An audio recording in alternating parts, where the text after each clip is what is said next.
Sulastri dengan NIM 22309013004. Saya akan menjelaskan apa itu fitrah. Fitrah secara bahasa diambil dari bahasa Arab yaitu fatoro. Artinya adalah pembuka atau menguak. Juga bisa diartikan sebagai perangkai, tabiat, kejadian asli, agama, dan ciptaan. Sedangkan menurut KBBI, fitrah merupakan kata sifat yang diartikan sebagai sifat asal kesucian bakat dan pembawaan perasaan keagamaan.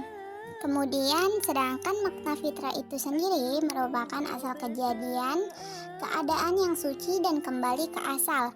Oleh sebab itu, hari raya umat muslim sering disebut sebagai hari raya fitrah dengan arti sebagai kembali keadaan suci tanpa dosa. Tidaklah setiap anak kecuali dia dilahirkan di atas fitrah, maka bapak ibunya lah yang menjadikannya Yahudi atau menjadikannya Nasrani atau menjadikannya Majusi. Sebagaimana halnya hewan ternak yang dilahirkan, ia dilahirkan dalam keadaan sehat. Apakah engkau lihat hewan itu terputus telinganya? HR Bukhari nomor 1358 dan Muslim nomor 2658. Kemudian, makna fitrah dalam hadis Nabi Muhammad SAW merupakan potensi fisik, akal, rohani, hati yang menjadi objek untuk dididik dalam sasaran pendidikan Islam berupa potensi bertuhan yang biasa kita kenal sebagai beragama, potensi berpikir, potensi berbuat kebaikan maupun merusak, berbuat keburukan, dan potensi fisik yang dapat dibina, ditumbuhkannya maupun dikembangkannya melalui kinerja para pendidik. Kemudian dalam fitrah manusia itu sendiri berbeda dengan watak ataupun tabiat, juga berbeda dengan naluri.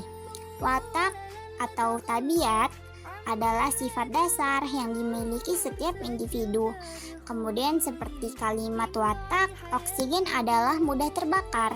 Jadi watak adalah karakteristik yang terdiri daripada bentuk dan materi. Inilah yang merupakan watak atau tabiat suatu benda. Sedangkan naluri atau garzah adalah sifat dasar yang dimiliki setiap individu ataupun manusia itu sendiri sejak lahir. 5 fitrah manusia. Yang pertama yaitu menggunting kuku.